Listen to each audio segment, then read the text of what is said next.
You really think people like you belong in places like this?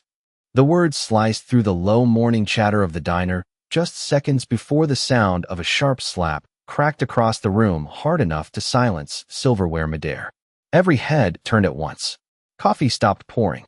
A waitress froze beside table 7 with a pot still steaming in her trembling hand. And in the center of it all, 74-year-old Walter Brooks stood completely still beside a shattered ceramic mug, one weathered hand resting against the edge of the counter as hot coffee dripped slowly onto the black and white tile beneath his shoes.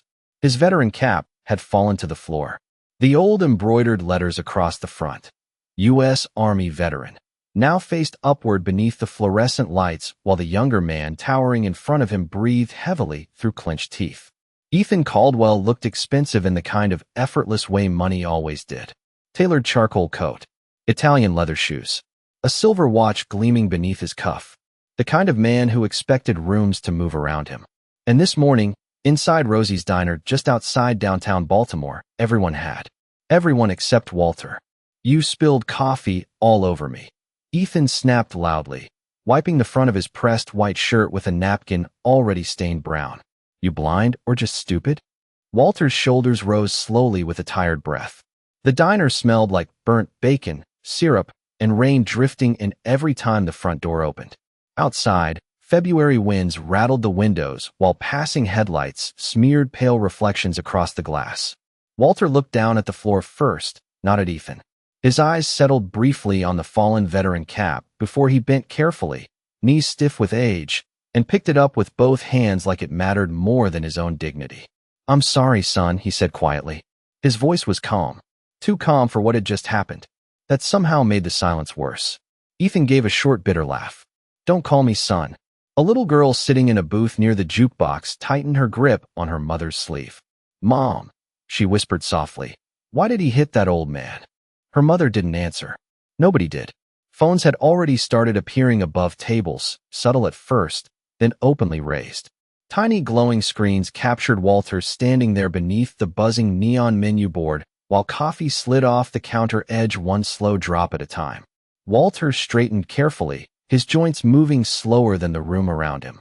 Deep lines crossed his face like old roads carved by time, but there was something steady in his eyes, something unshaken. The waitress nearest the register finally found her voice. Mr. Brooks didn't mean any harm, she said nervously. His hand shakes sometimes. Ethan turned toward her sharply. Then maybe he shouldn't be walking around carrying hot coffee. Walter lowered his gaze for only a second. Not in shame. In patience. The kind learned from surviving things louder and crueler than public humiliation. Rain tapped softly against the diner windows now, gentle at first, building slowly.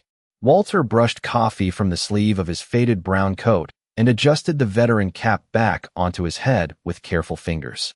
Then he looked directly at Ethan for the first time. Anger makes people forget themselves, he said quietly. Don't let it make you smaller than you already are. The diner went completely still. The silence inside Rosie's diner stretched so long that even the sound of rain against the windows began to feel loud. Ethan Caldwell stared at Walter Brooks with disbelief hardening across his face, like he could not process how an old man standing in a worn brown coat still carried enough dignity to answer humiliation with calm. A few customers lowered their phones uneasily. Others kept recording.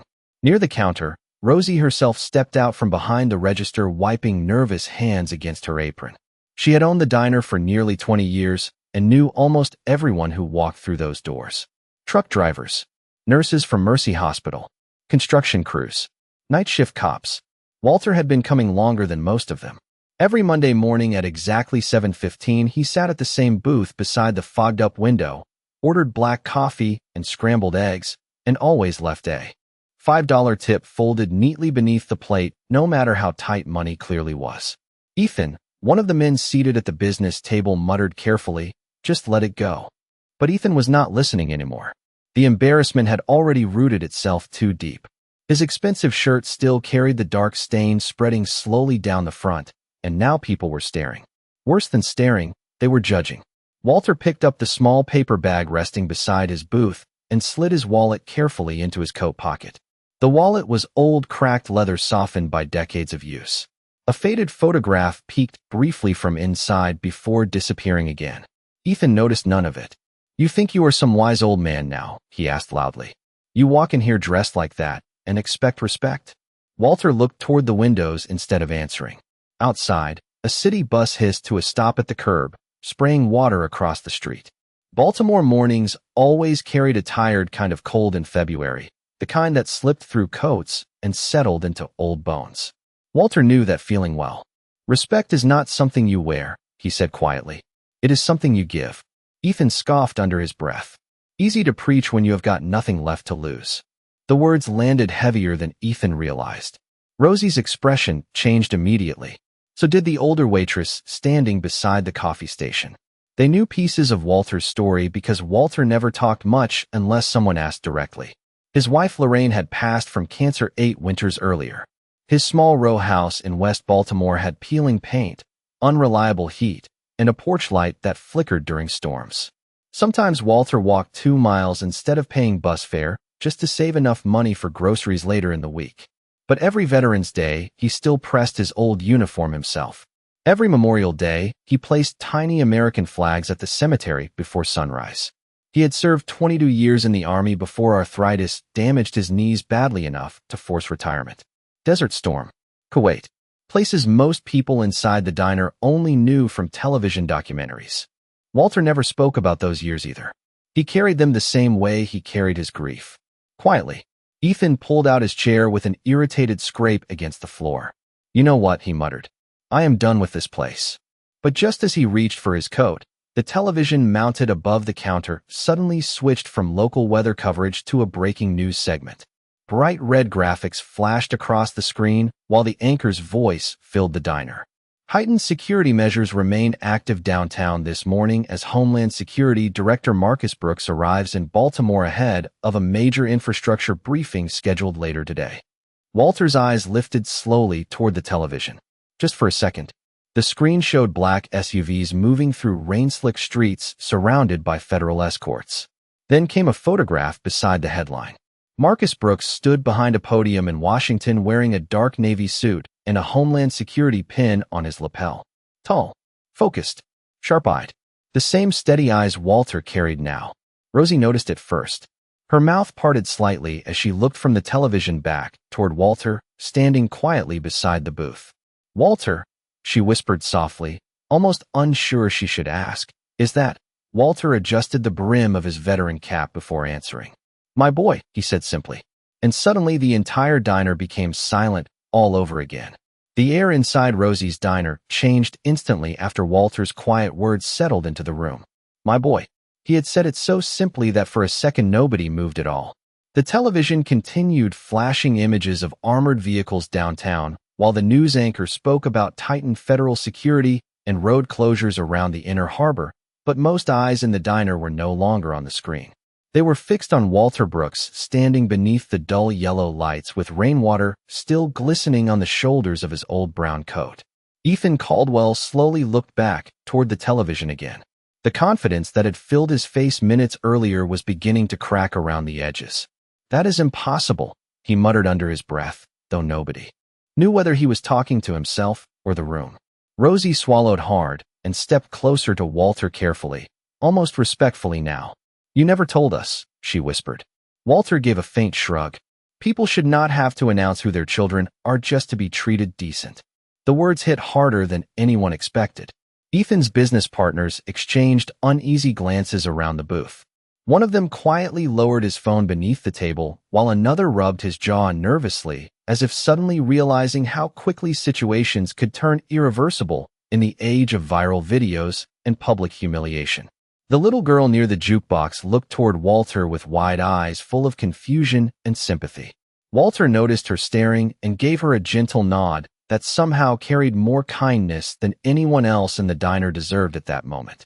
Outside, the rain thickened against the windows. A police siren wailed somewhere several blocks away before fading into the city noise. Walter slowly reached for the cane leaning against his booth and adjusted his posture carefully. Age had curved his shoulders slightly, but there was still discipline in the way he stood. Military discipline, the kind that never fully leaves a man even decades after service ends. Ethan finally forced a dry laugh, trying to claw his way back toward control. So what? He said louder now. That does not change anything. But even he did not sound convinced anymore. Rosie folded her arms tightly. It changes plenty. Ethan looked around the diner searching for support, but the room had already turned against him. The same customers who stayed silent before were watching him differently now. Not because Walter's son was powerful, but because the contrast had suddenly become impossible to ignore. An old veteran standing alone in soaked shoes had carried more composure than the wealthiest man in the room.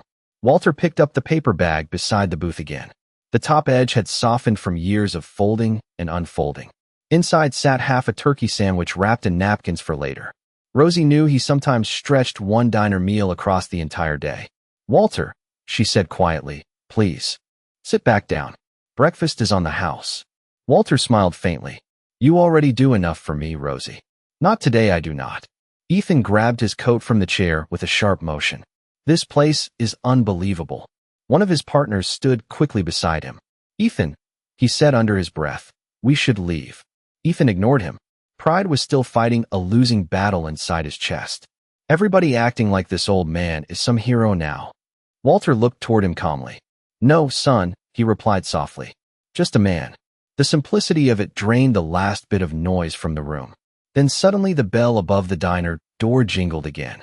Cold wind swept inside, carrying the smell of rain and wet pavement. Two men in dark suits stepped through the entrance, scanning the room with sharp professional eyes. Not police. Not local security either. Their posture gave them away before the small Homeland security lapel pins did. Conversation died instantly. One of the agents pressed a hand lightly against his earpiece while surveying the diner. The second agent's gaze landed directly on Walter. His expression changed at once. Respect replaced alertness almost immediately. "Mr. Brooks," he said firmly as he approached. "Sir, we have been trying to reach you." Walter sighed softly under his breath like a man already tired of attention. "My phone battery died," he answered. The agent nodded once before lowering his voice. "Director Brooks is on his way here personally." Ethan's face lost all color. One of the customers near the counter whispered, "Oh my God." Walter closed his eyes briefly at the mention of his son coming. Not fear, not excitement, just exhaustion. Because unlike everyone else in the diner, Walter already knew something important. Power did not erase humiliation. It only revealed who people were before they knew it existed. The ticking sound of rain against the diner windows blended with the low static from the television, while nobody inside Rosie's diner seemed willing to breathe too loudly anymore. Walter Brooks remained standing near his booth with one hand resting on the curved handle of his cane, calm in a room that had become painfully tense around him. The two Homeland Security agents stayed close to the entrance, alert without appearing aggressive, their dark coats still damp from the weather outside. Ethan Caldwell stared at them in silence for several seconds before finally forcing out a nervous laugh that sounded thin even to himself.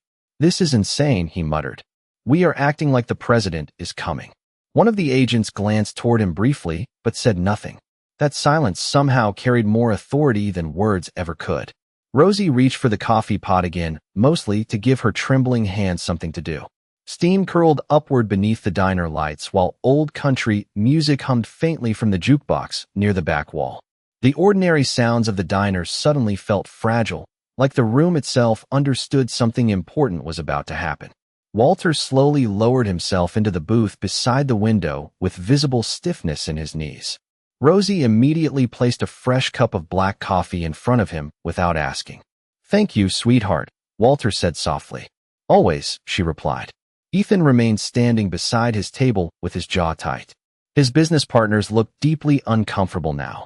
One of them leaned closer and whispered, "You need to apologize before this gets worse." Ethan shook his head immediately. Pride still held him hostage. "I did not do anything illegal," he snapped quietly. "He spilled coffee on me." Walter lifted the warm mug carefully between weathered hands marked by age and hard years. "Sometimes the smallest moments reveal the biggest things," he said without looking up. Ethan scoffed. "You keep talking in riddles." Walter gave a faint, tired smile. "No, son. Experience." The diner fell quiet again. Outside, headlights swept across the rain-slick street as traffic crawled through the storm downtown. Somewhere in the distance came the deep rumble of helicopters crossing over the city. One of the younger customers near the counter finally lowered his phone and spoke carefully toward Walter. "Sir, were you really in the army?" Walter nodded once. 22 years. "Where did you serve?" Another customer asked softly. Walter looked down into his coffee for a moment before answering. "Long enough and far enough." The room understood immediately that he did not want applause. He did not want admiration either. Walter Brooks carried himself like a man who had spent his entire life surviving attention rather than seeking it. Ethan sat down heavily now, though he no longer looked angry. He looked cornered. The stain on his white shirt had dried unevenly across the fabric, and tiny drops of coffee still clung to the leather edge of his expensive shoes. Across the diner, the little girl near the jukebox quietly slid out of her booth and walked toward Walter, holding a folded napkin in small, nervous hands. Her mother started to stop her, but Walter looked up gently before she could speak. "You dropped this earlier," the little girl whispered as she handed him a small bronze pin she had found beneath the booth. Walter's expression softened immediately. It was an old army insignia pin scratched with age, but polished carefully over many years. "Thank you, sweetheart," he said warmly. "That belonged to my unit." The little girl smiled shyly. "My grandpa was in the Marines." Walter tipped his veteran cap slightly toward her. "Then he is a good man." Ethan watched the exchange silently. Something in his expression shifted for the first time since morning. Not guilt yet, but discomfort. The kind that creeps in when somebody realizes the person they dismissed has more depth, more humanity than they bothered to see. Then suddenly the sound arrived. Low at first. Engines. Multiple vehicles approaching together through rainwater and traffic outside. Every head in the diner turned instinctively toward the fogged windows. Black SUVs rolled slowly onto the street one after another, headlights reflecting off puddles like moving silver. The entire block seemed to tighten around them. One Homeland Security agent pressed a hand briefly to his earpiece before stepping toward Walter. "Sir," he said respectfully, "Director Brooks is here." Walter closed his eyes for one quiet second before exhaling slowly through his nose. Not excitement. Not relief. Just the weary breath of a father who already knew this moment was about to become much bigger than he ever wanted. The black SUVs settled along the curb outside Rosie's diner like shadows sliding into place beneath the rain. Their headlights cut across the wet street in pale ribbons while windshield wipers moved in steady rhythm against the storm. Nobody inside the diner spoke anymore. Even the jukebox had gone quiet after the song ended, leaving only the hum of fluorescent lights and the faint hiss of coffee brewing behind the counter. Walter Brooks remained seated at the booth beside the window, both hands wrapped calmly around his coffee mug as if none of this belonged to him. But everyone else could feel the pressure building in the room now. Ethan Caldwell swallowed hard and loosened his collar slightly. One of his business partners quietly stepped farther away from him without even realizing he had done it. Outside, one SUV door opened first, then another. Several federal agents emerged quickly, scanning the street with practiced precision before forming a respectful perimeter near the diner entrance. None of them looked aggressive. If anything, they looked protective. Rosie pressed a hand lightly against her chest. "Lord have mercy," she whispered beneath her breath. Then the final vehicle door opened. Marcus Brooks stepped out into the rain wearing a dark navy overcoat over a tailored suit, his posture sharp and controlled despite the weather. He moved with the calm confidence of a man accustomed to pressure, cameras, and impossible decisions. Rain dotted his shoulders as agents followed close behind him toward the diner entrance. But Marcus barely seemed to notice the storm. His focus was already somewhere else entirely. The bell above the diner door rang softly when he entered. Warm air rushed against the cold rain behind him. Every person inside straightened instinctively. Marcus removed a pair of black leather gloves slowly while scanning the room with trained eyes. Homeland Security Director. Cabinet-level authority. One of the most powerful security officials in the country. But the second his gaze landed on Walter sitting quietly near the window, something in his face changed completely. The tension vanished from his shoulders all at once. "Dad," he said softly. Walter looked up with a tired smile. "You drove all the way over here in this mess?" Marcus crossed the diner floor immediately. Agents remained near the entrance while the room watched in stunned silence. Marcus stopped beside the booth and rested one hand gently against his father's shoulder.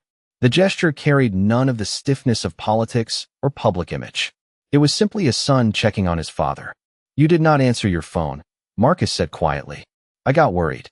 Walter lifted the dead flip phone from beside his coffee mug with a faint shrug. Battery gave out. A small tired laugh escaped Marcus despite himself. "I told you I would buy you a new one. And I told you this one still works." The exchange felt painfully human against the weight of everything else happening around them. Ethan stared at the scene like his mind could not catch up fast enough. Marcus finally noticed the silence hanging across the diner and slowly turned his attention toward the rest of the room. His eyes moved carefully from the overturned coffee cup near the counter to the stain across Ethan's shirt and finally to the faint redness still visible along Walter's cheek beneath the diner lights. The warmth disappeared from Marcus's expression instantly. Not rage. Something colder. Controlled. Dangerous precisely because it stayed controlled. "What happened here?" he asked quietly. Nobody answered at first. Ethan opened his mouth slightly, but no words came out. Rosie looked down toward the counter. One of the younger customers awkwardly lowered his phone. Marcus glanced back toward his father. "Dad." Walter remained calm. "Just an accident that turned into pride," he replied softly. Marcus's jaw tightened almost invisibly. "Did somebody put their hands on you?" The room seemed to shrink around the question. Walter did not answer immediately. Instead, he reached for his coffee mug again, taking a slow sip while rainwater rolled down the diner windows behind him. Finally, he looked up toward his son.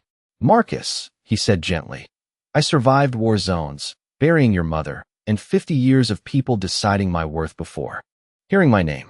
I do not need anger from you." Marcus held his father's gaze for several seconds. The Homeland Security Director disappeared in that moment. What remained was simply a son fighting the pain of seeing his elderly father humiliated publicly. Ethan suddenly stood from the booth, face pale beneath the harsh lights. "Look," he began quickly. "I did not know who he was." Marcus turned slowly toward him, completely calm, completely still. "That," he said quietly, "is exactly the problem." The diner stayed frozen long after Marcus Brooks finished speaking. Rain rolled slowly down the windows beside Walter's booth, bending the neon reflections into trembling streaks of red and blue across the glass. Outside, federal vehicles idled quietly along the curb while headlights glowed through the storm like distant lanterns. Inside, nobody seemed willing to move too fast anymore. Ethan Caldwell remained standing beside his table, pale beneath the fluorescent lights, his expensive coat hanging loose from one hand. The confidence he carried earlier that morning was completely gone now, replaced by something far more uncomfortable. Awareness. Marcus did not raise his voice. He did not threaten anyone. Somehow that made the silence heavier. Walter looked up toward his son carefully. "Sit down, Marcus," he said gently. "You are making these poor people nervous." A faint smile almost appeared on Rosie's face despite the tension. Marcus exhaled slowly before sliding into the booth across from his father. The Homeland Security agents remained near the entrance, respectful enough to give space, but alert enough to remind everyone exactly who had arrived. Walter reached for the small basket of untouched toast still sitting near his plate and pushed it slightly toward Marcus. "You eat yet?" Marcus shook his head once.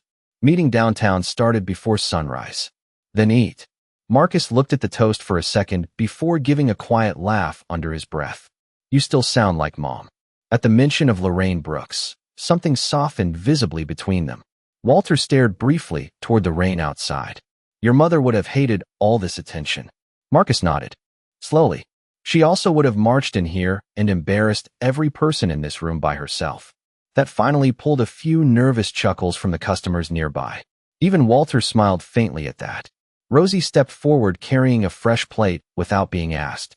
"Bacon, eggs, and coffee," she said softly while setting it in front of Marcus. "On the house." Marcus looked up immediately. "Ma'am, you do not have to do that." Rosie folded her arms gently. "Yes, I do." Marcus thanked her quietly before picking up the coffee mug.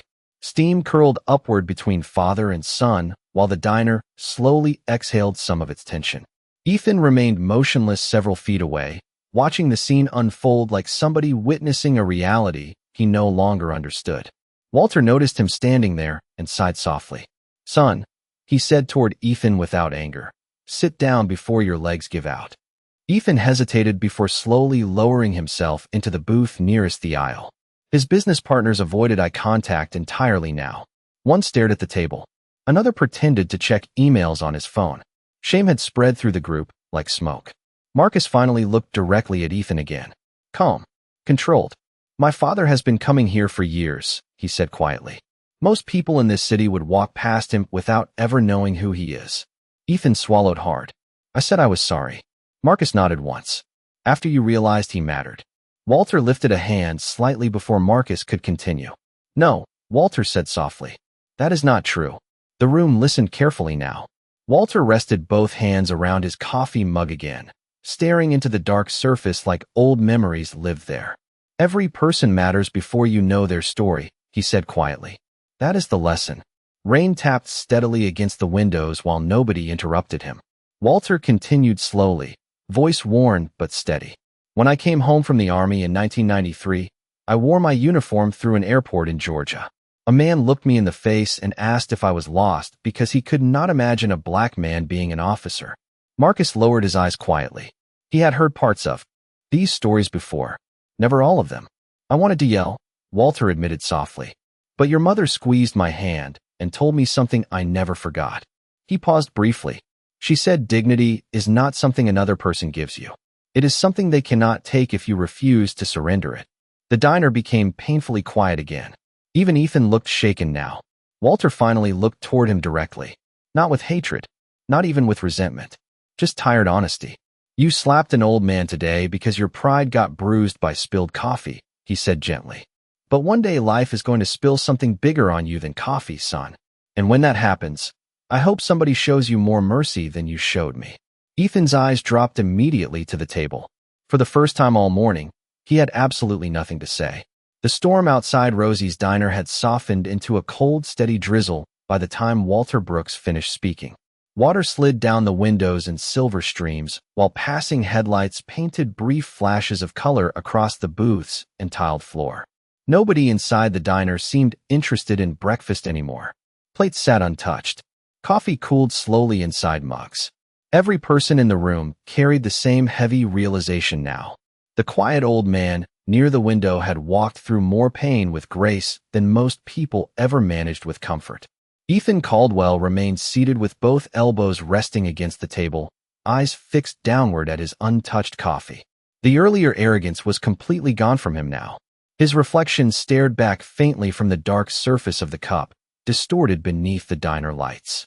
Across from him, one of his business partners finally spoke under his breath. Ethan, maybe we should leave. But Ethan did not move. Marcus Brooks sat silently beside his father now, listening more than speaking. The federal agents near the entrance had relaxed slightly, though their eyes still scanned the room out of habit. Rosie quietly wiped down the counter, even though it was already spotless. The ordinary motions gave the diner something to hold on to while emotions settled across the room like fog. Walter reached slowly into his coat pocket and removed the worn photograph from his wallet. The edges were faded soft from years of carrying it. Marcus glanced at it immediately and smiled faintly. You still keep that one? Walter nodded once. Your mother liked this picture. Rosie leaned closer from behind the counter, curious despite herself. Walter turned the photograph slightly outward. A younger Walter stood in full army dress uniform beside Lorraine Brooks beneath a bright summer sky. Between them stood a skinny teenage Marcus grinning awkwardly while holding a high school debate trophy almost bigger than his arm. That was the day he got accepted into Georgetown, Walter said quietly. Marcus shook his head with embarrassment. Dad cried in the parking lot afterward. Walter gave a low chuckle. Only because your mother would not stop crying first. The diner laughed softly with them this time. Even Ethan looked up briefly at the warmth in Walter's face while speaking about his family. It was impossible now to reduce him to the image Ethan had created earlier that morning. He was not invisible anymore. He was a husband who had loved deeply, a father who had sacrificed quietly, a veteran who had carried dignity through decades of disrespect without letting bitterness poison him. Ethan slowly stood from the booth again. This time there was no anger in his movement, only hesitation. Mr. Brooks, he said quietly. Walter looked up calmly. Ethan swallowed once before continuing. I was wrong. The words sounded difficult coming out of him, like pride was still resisting even now. Not because of your son, Ethan added quickly. I understand that now. The diner remained completely silent while he spoke. Ethan rubbed his hands together nervously before looking directly at Walter for the first time without arrogance. Truth is, I saw an old black man in a cheap coat and decided I already knew your value. The honesty landed harder than excuses ever could. Walter studied him quietly for several seconds. Marcus remained still beside his father, watching carefully but saying nothing. Ethan exhaled slowly. I think somewhere along the way I got so used to measuring people by money, status, and appearance that I stopped seeing people at all. Rain tapped softly against the windows again. Walter finally nodded once. That disease is more common than you think, son. Ethan gave a weak laugh, filled with shame. I do not expect forgiveness. Walter looked down at the old photograph in his hands before sliding it gently back into his wallet. Forgiveness is easy, he said softly. Change is harder. Ethan lowered his eyes immediately. The words struck deeper because they were spoken without cruelty. Marcus leaned back slightly in the booth, finally allowing some tension to leave his shoulders. He looked at his father with quiet admiration that no title or position could hide. All morning he had arrived ready to defend Walter with power. But Walter had defended himself with something far greater. Character. Rosie suddenly reached beneath the counter and flipped the small sign hanging near the register from open to closed. One customer blinked in surprise. Rosie, it is barely noon. Rosie shrugged lightly while looking toward Walter. Some moments deserve privacy. Outside, the federal vehicles remained lined along the curb beneath the gray Baltimore sky. But inside the diner, something far more important had shifted. Not power, perspective. And for the first time that morning, the room no longer felt cold. The warmth inside Rosie's diner felt different after the closed sign flipped against the front window.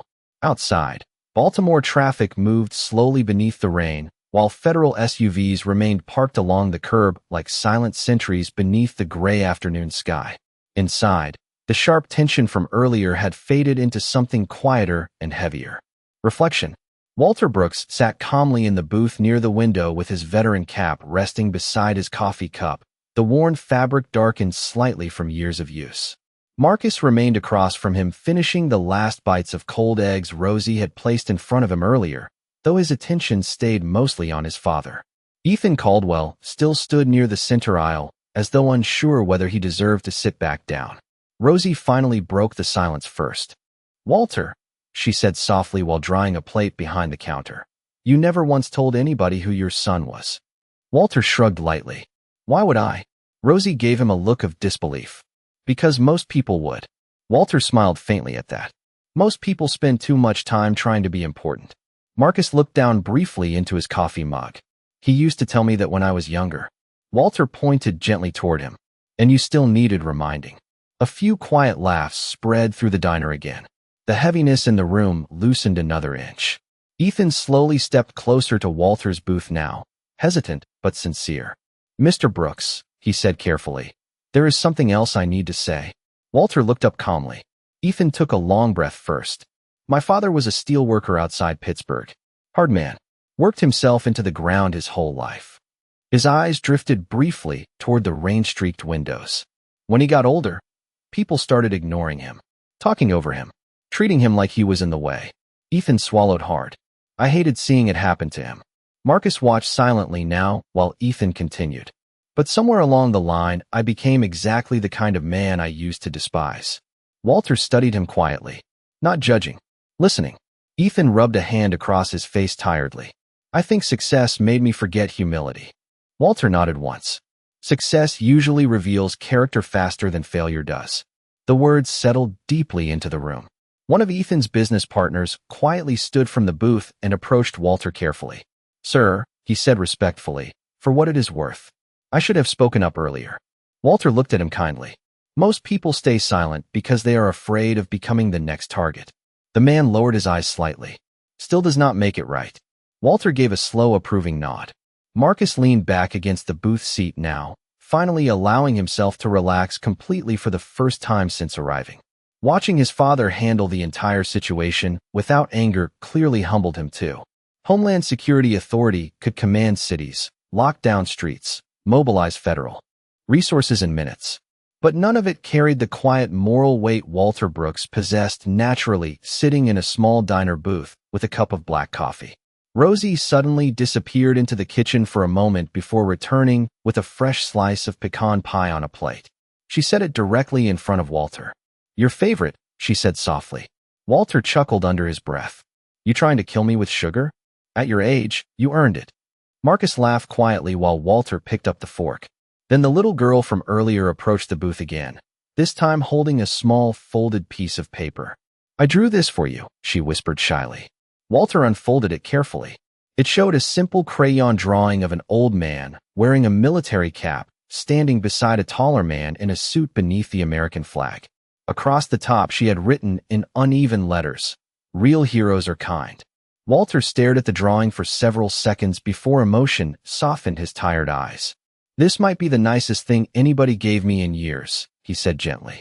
The little girl smiled proudly before running back toward her mother. Ethan looked at the drawing too, and something inside him seemed to finally break open completely. Not humiliation anymore.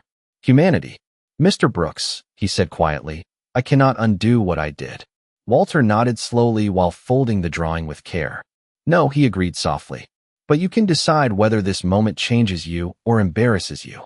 Rain continued falling steadily beyond the diner windows, while silence wrapped gently around the room again. Not the cold silence from before. A thoughtful one.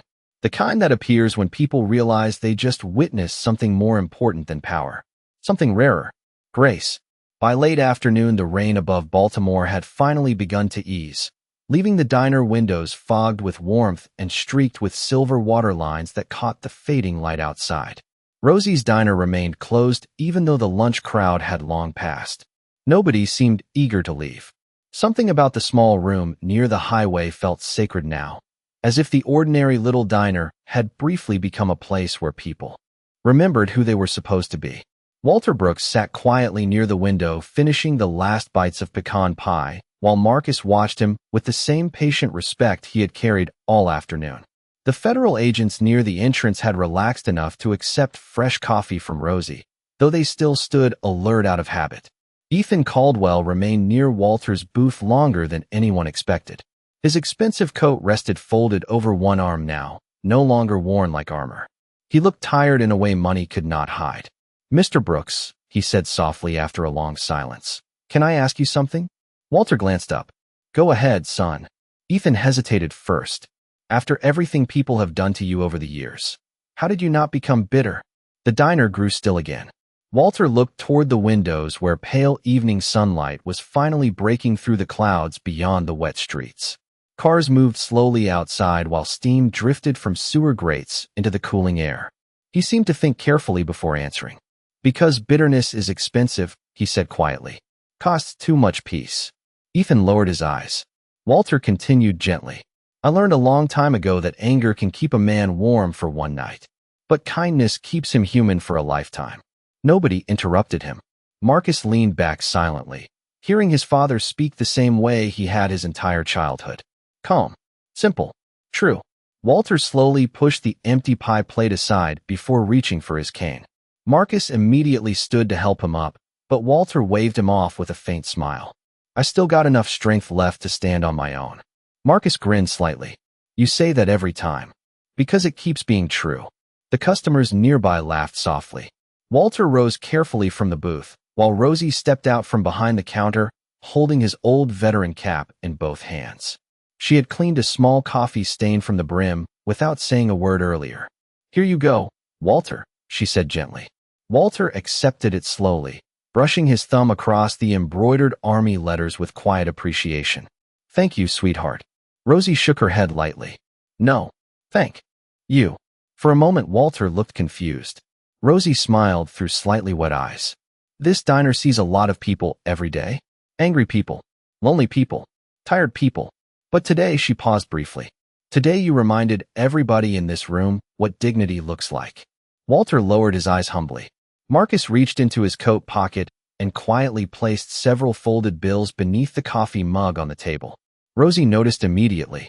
"Marcus, absolutely not." Marcus smiled faintly. "My mother taught me not to argue with diner owners." Walter chuckled softly beside him. Smart woman. Outside, one of the federal agents opened the diner door, allowing cool evening air to drift inside, carrying the clean scent of rain-soaked pavement. The sky above Baltimore had turned pale gold beneath the breaking clouds now. Walter adjusted his veteran cap carefully onto his head before taking a slow step toward the exit. Ethan suddenly spoke one last time. "Mr. Brooks." Walter turned slightly. Ethan swallowed hard before extending his hand. "Thank you for not humiliating me when you could have." Walter looked at the offered hand for a second before shaking it gently. "Son," he said softly, "life humiliates people enough already." Ethan's eyes lowered again, but this time not from shame alone. Gratitude too. Walter released his hand and walked slowly toward the door beside Marcus. The little girl from earlier waved excitedly from her booth near the jukebox. Walter tipped his cap toward her once more before stepping outside into the cool evening air. Federal agents moved quietly around them, while the black SUVs waited along the curb beneath the glowing streetlights. Marcus opened the rear vehicle door for his father, but Walter paused first. He looked back through the diner windows one final time. Inside stood ordinary people beneath warm yellow lights, holding coffee cups and unfinished meals, while silence settled gently across the room.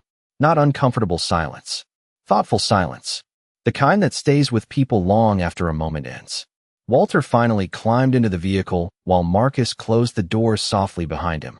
Then the convoy pulled away slowly into the wet Baltimore streets beneath the fading evening sky, leaving Rosie's diner glowing quietly behind them like a small light refusing to go out.